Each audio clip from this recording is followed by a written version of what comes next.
What happens when the world gets turned on its head? We're forced to look inward, perhaps become fearful, sometimes lash out at others. While there are others in the world who don't give up hope because they believe in people. Join me, Kevin Tibbles, and Amy Goldberg for our new podcast, Believe in People, where we meet those who don't give up hope.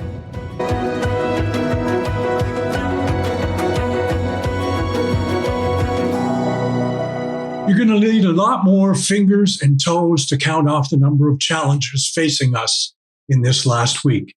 Here at home and abroad, a mass shooting in my hometown of Highland Park, Illinois, not only stole many lives, it has left a scar that may never heal. And of course, the assassination of Japan's Shinzo Abe has disrupted global affairs. The continuing war in Ukraine strains and frightens, and the economic outlook makes many feel we're walking a tightrope. And that's why Amy and I this week want you to meet Sue Gandhi in Vernon Hills, Illinois. Sue Gandhi takes a look at the glass half empty of the world and fills it up. When she saw how much poverty exists in our cities, she started a food pantry of her own in her own garage with her own money. She never closes.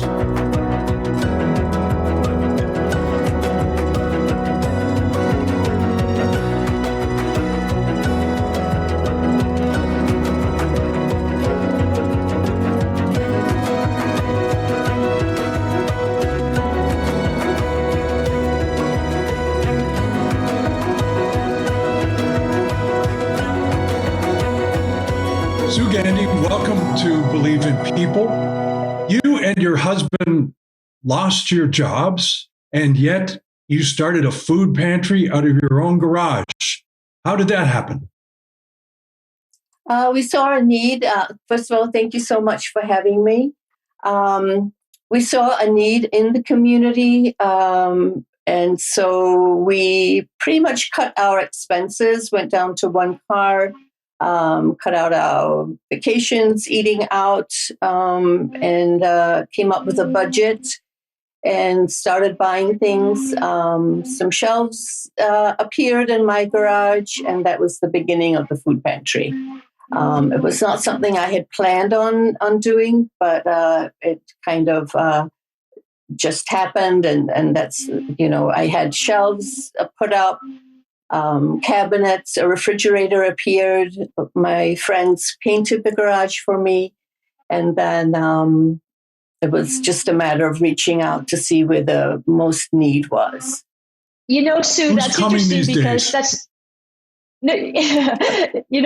as part of that, actually, Kevin, isn't that interesting that Sue, the first thing that you and your husband thought about was not, I need to get another job, but you want to help others? That's pretty remarkable.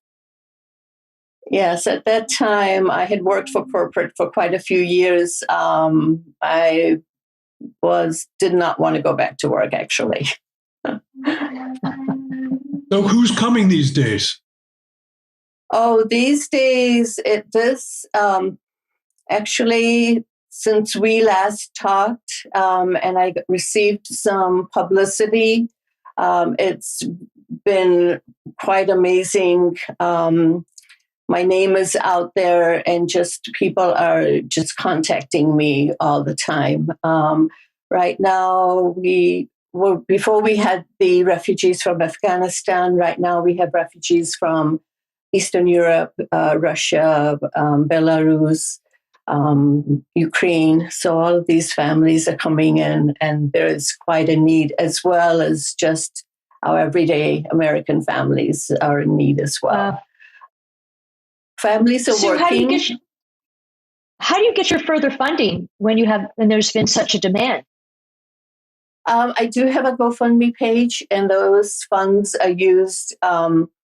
Those funds are used more to pay rent for anyone who is behind on their rent or needs some help paying their bills, medical bills, utilities, insurance. Car repairs are a big thing. A lot of the families have older cars, so they're always in need of car repairs. Gas cards are a huge the families want to come out and get food, but they're like, we don't have the gas to come out there. So I always tell the families to, if there's any way they can come, and then I'll make sure they can always get home, and then give them enough food to last at least 2 weeks. So they don't have to come as often, because they come from quite far away, maybe a 40-minute drive sometimes. Are you shocked by the amount of poverty there is in America? Yes, I am. I never would have thought it.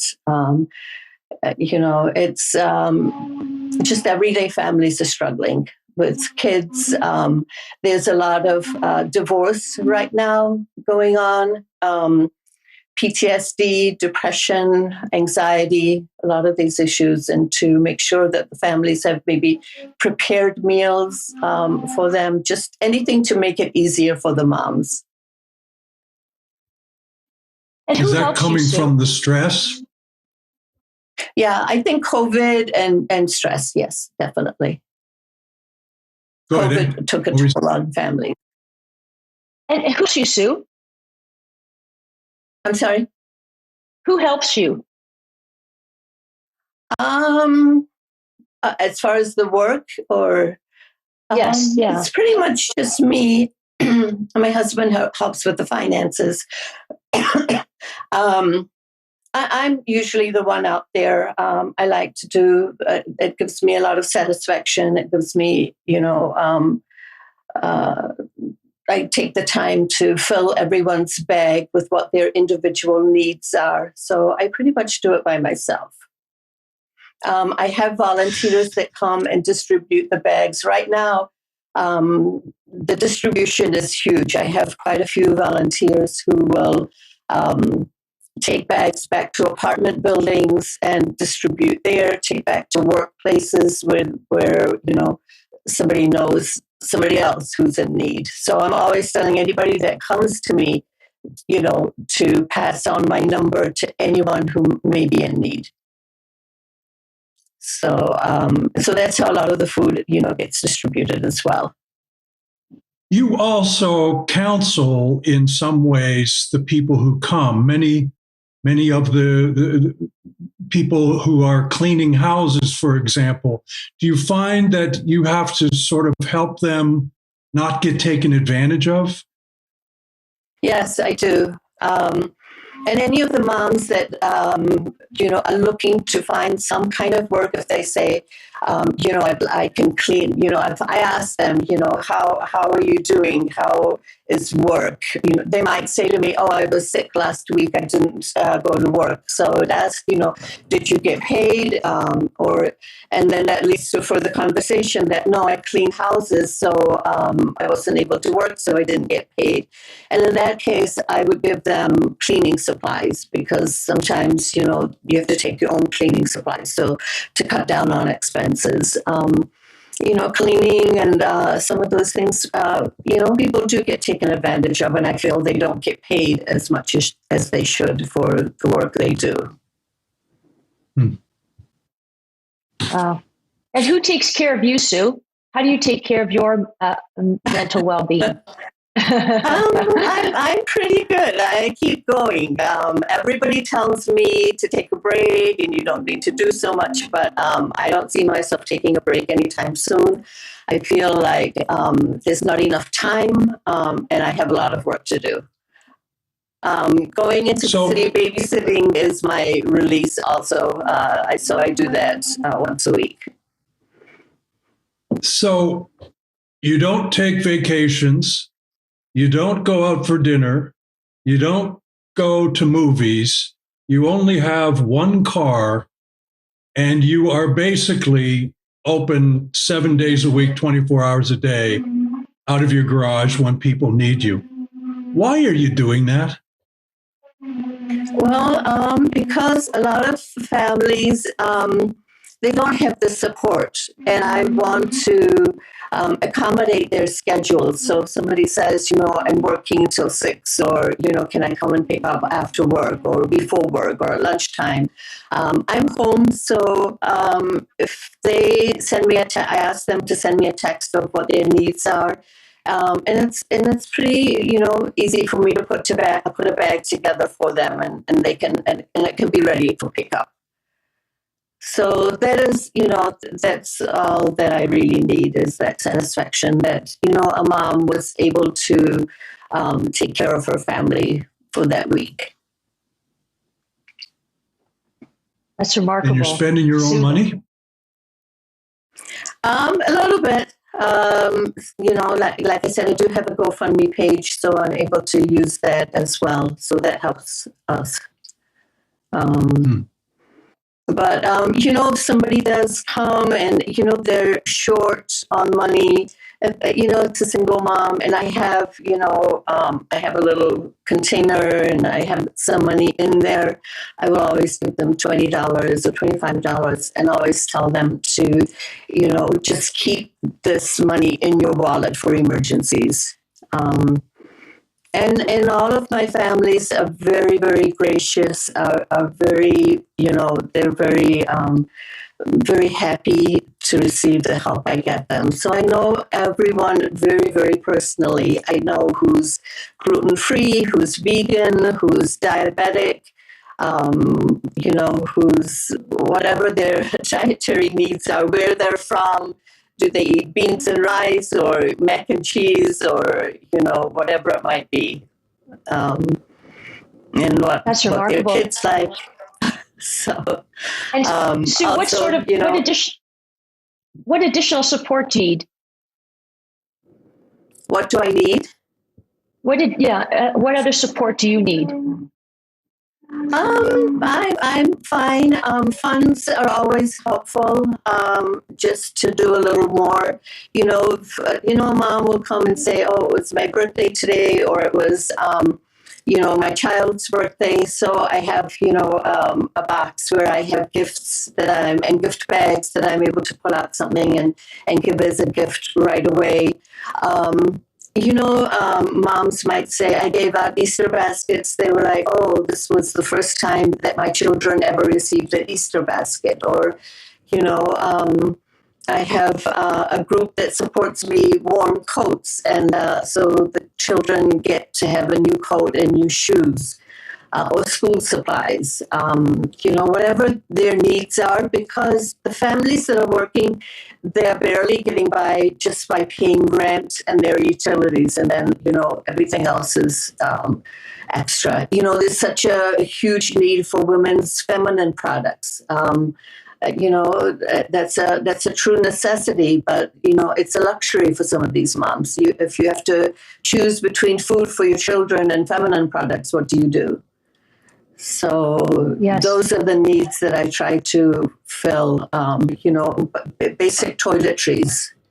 And Sue, those who are listening and watching, because what comes to mind are organizations that do this, companies that provide products like this. And I'm wondering, would that be helpful to you, that those products would come your way? Absolutely. The big need is also laundry detergent. When I hand a mom a bottle of laundry detergent, it's like I'm giving them gold. They're like, okay, now I can do laundry and give my children clean clothes. A laundry detergent, dish soap, all-purpose cleaner. I try to give as many cleaning supplies as possible so the moms can keep their homes clean. Antibacterial wipes and sprays are also important. Just for the moms to have these things. Otherwise, it's just too expensive. What have you learned about others in doing what you're doing? Can I put you on hold just for 1 second and go open my door so my delivery can come in? Is that yes. okay? Yes. Okay. Of course. Amy and I'll talk. Okay. So wow, that's incredible. Well, for those who are listening and watching this, laundry detergent, I'm making a list, Kevin, of all the things that she needs, because I'm thinking that an organization could provide those services, at least, the very least something. Well, in the times I've been to Sue's garage a couple of times, and it is running like a Swiss watch in that there are times of the day when people come to pack these bags that she's talking about, and there obviously someone has come now, I guess, to drop off a delivery of stuff, and she has. We'll get her to talk about this when she comes back, but she has an army of volunteer drivers now who will come and fill up their trunk with supplies and then take them to all parts of the Chicago area. And it's also kind of struck me how, as you get further and further out of the city area, you start to see bands of poverty further and further out because these people can't afford to live downtown. Yeah. They live in the bands. And Stu, are you coming back? Yes, sorry about that. This is how dedicated. This is how dedicated Sue is. I just want everybody to know that this is the dedication in which we're speaking about. So what just happened? What'd you get? So I do food rescue as well. So I work with a group that picks up fresh fruits and vegetables from the neighboring stores, and so that can be distributed to the families. So you just mentioned nutrition. Yes. That's important too. Yes, nutrition is very important. And just to go back, paper towels and toilet paper, toothpaste, bath soap, deodorant, all the things that we take for granted, that is sitting on our bathroom counter, when we wake up in the morning. Those things there is a huge need for those things because they're not included in food stamps. That's true. Well, we're making a list. We're making a list, Sue, for you, and seeing if we can reach out to some sponsors to see if they can help you out. So fingers crossed on that. Okay. Yes. How about I'm sorry. Yeah. Nutrition, yes. You don't find soda or anything like that on my shelves. Juice boxes and kids snacks, especially right now with all the children being home from school, crackers and snack packs of chips or juice boxes. Those are the kind of things I give out for the kids. We were talking when you were down opening up the garage door there about how you've got an army of volunteer drivers and things who come. Some of those people actually needed your help in the past and are sort of paying it back, are they not? Yes, that is true. I mean, that's something else, really. So you're spreading the love. Yeah, actually, Pam, who at one time her husband did come and pick up food from me, she has started like a subsidiary of me in her garage, and she takes food back, and she's doing the same thing. Reaching out to people in her neighborhood that she had no idea were in need. So, are people ashamed of it? I'm sorry? Are people ashamed of the fact that they're in need? Do people keep it a secret? Yes. Not a little bit ashamed. They're embarrassed. But once they come to me, I have to say I'm not like your normal food pantry because I really interact with all my family. So, the first couple of times, yes, it's a little bit difficult. But then once they start coming, they're fine. And so my major first goal is to make everyone feel very comfortable and to treat them with a lot of dignity and respect. And it's just a phase in their life, and they're so honest. They'll tell me, oh, I started work, I found work. And I'll always say, keep coming to me. so you can build up your nest egg as well, or if you have food stamps, come and see what I have. Come and take the food that I have first, and then you can use your food stamps to buy whatever it is that you're lacking in. Is there guilt Remarkable. involved with this? For the families? Yes. Do you think that the society as a whole makes them feel guilty? Yeah, maybe. I'm not sure about that. All I can say is I want to make my families feel as comfortable and as wanted and needed as possible. I don't think that anybody should feel that they're any less of a human being than anyone else. It's just, you fall on hard times. Mm-hmm. Absolutely. And Sue, Kevin and I and our listeners and viewers, we want to know, why do you believe in people? Well, I think we're all here to help each other, and we need to treat everyone with love, kindness, and respect. And I think that goes a long way, and it doesn't take much to do that. Well, you're certainly doing it. You're certainly one person that people believe in. Thank you. Thank all you so from much. a garage. I've never really thought about that. I just, I myself feel peace and calm when I'm in my food pantry, putting together my bags. I'll always put in everything that they have asked for, but as well as, some extras, and there might be some chocolate or, cookies or candy or, just anything else, a deodorant, an extra thing that I have. A mom might come with her daughter. The other day she came and, asked for mascara. And I said, I have one, and I was looking for it and I couldn't find it. A lot of times you'll find me running down the street after the car because I'm like, oh, I forgot to give you this, wait. So, I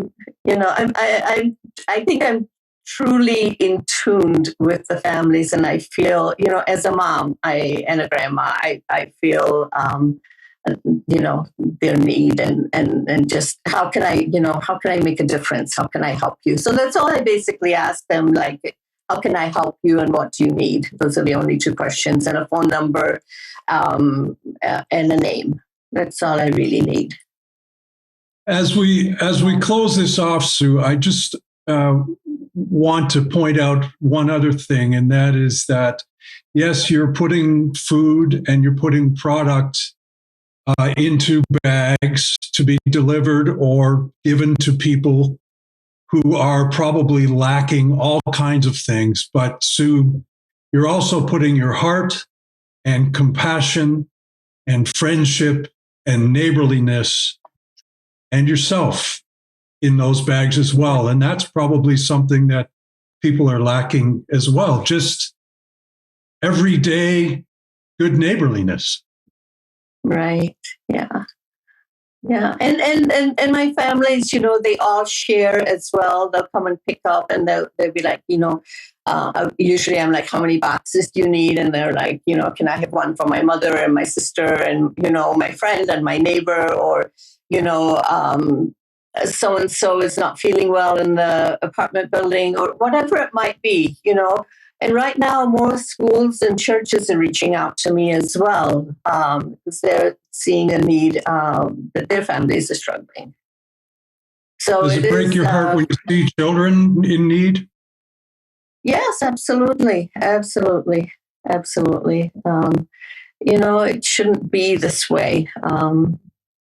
But I can't control. There are a lot of things I can't control, but this is one thing I can maybe give a little bit of hope and love to, and make a difference in someone's life. Well, you certainly are. Well, thank you. Thank you so much. Thanks for sharing this with us. Thank you, Sue. Thank you. Get back down to the pantry. There's probably you're busy. The door is open. I have to put away the food. So thank you so much for accommodating me. Thank you. Take care of care. yourself. Thank you, Sue. Okay. We're grateful. Thank you, Sue Gandhi, Thank you. for joining us. Okay. Bye. Bye. What an inspiration. And she lights up by helping people. That's what she does. You can just see the energy around it. And it's just one person in one little place helping hundreds of people. And the only thing she really gets in return is the glow that you get from helping others. What an example. What an example. She doesn't want a parade. She doesn't want a statue in her neck. She just wants to open her garage door. Thank you, Sue Gandhi, for being someone that we can believe in.